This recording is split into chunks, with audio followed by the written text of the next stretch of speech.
તો નમસ્કાર મિત્રો, સ્વાગત છે તમારા બધાનું મનસુખ આર્ટિસ્ટ યુટ્યુબ ચેનલ અંદર. મિત્રો આજે અમે ગયા હતા ફૂડ એક્ઝિબિશન ગાંધીનગર. આ છે ત્યાંનો નજારો અને આ નરેન્દ્ર મોદી સાહેબનું પોસ્ટ. પછી ધીરે ધીરે હું ને અમારો ભાઈ બંધ ચાલવા લાગ્યા આગળ અને ફાઇનલી અમે પછી રજિસ્ટ્રેશન કરી અને પહોંચી ગયા ફૂડ એક્ઝિબિશન ગાંધીનગરની અંદર.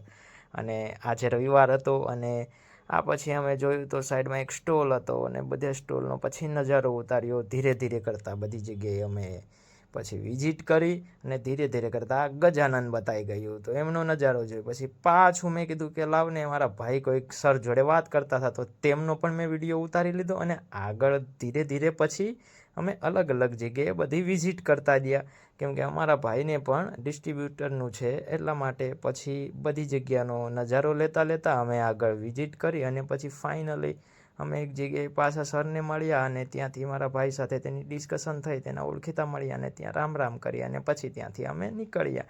અને પછી પાછા અમે સાઈડમાં જોયું તો આ એકતાનું હતું, ત્યાંથી બીજે સ્ટોલ બાજુ ગયા અને ત્યાં અમારા ભાઈ પાછા એક સરનો કોલ આવ્યો તો તેની સાથે બિઝી હતા અને પછી પાછા અમે સ્ટોલની વિઝિટમાં પહોંચ્યા. પાછું આ બાજુ જોયું તો ફૂડનો સ્ટોલ. અમને એક સરે કીધું કે તમે આવો, ત્યાં અહીંયા એક રીલ્સ ઉતારતા હતા તો અહીંયા જોઈ લો. સર કે મારે પણ વિડીયો ઉતારવો, તો એ પણ એનો વિડીયો ઉતારતા હતા. ધીરે ધીરે મેં પણ એને કેપ્ચર કર્યું. પછી ફાઇનલી સ્ટોલ પૂરો થયો એટલે પછી ફાઇનલી અમે ત્યાંથી નીકળી ગયા અને ત્યાંથી અમારે જવાનું હતું ઇન્દ્રોડા પાર્ક.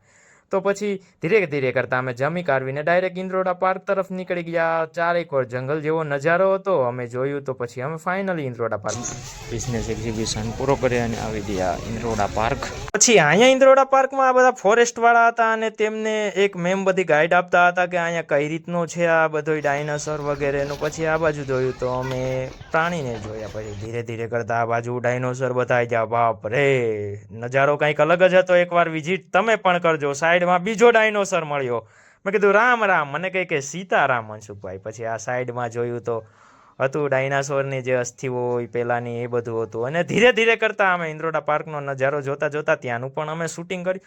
આ જોયું તો ત્રીજા ડાયનોસર નીકળ્યા અને ધીરે ધીરે કરતાં બધી જગ્યાને મેં વિઝિટ કરી. સરસ મજાનું વાતાવરણ હતું. આ ચોમાસાની મોસમ હતી અને ખરેખર એકદમ નેચરલી વાતાવરણ અને મજા જ કંઈક ઓર હતી. મિત્રો સાથે એકવાર જરૂર તમે પણ રવિવારના દિવસે જ્યારે તમને રજા હોય ત્યારે જાજો ડાયનાસોર ઇન્દ્રોડા પાર્ક. અને આ જોયું તો અહીંયા સિંહ બેઠા હતા. જેવી રીતે ગીરમાં હોય એવી રીતે તો નથી જોવા મળતા, પણ શાંત સિંહ હતા અહીંયા. અને આ બાજુ જોયું તો અમને દીપડાભાઈ બતાવી ગયા. દીપડાભાઈ કે કેમ છે? મેં કીધું બરોબર. પછી ત્યાંથી અમે રામ રામ કરી અને નીકળી ગયા. પછી અમે અમદાવાદ તરફ ધીરે ધીરે કરતાં આજનો અમે સફર અહીંયા પૂરો કર્યો. વિડીયોને લાઇક, શેર અને સબસ્ક્રાઈબ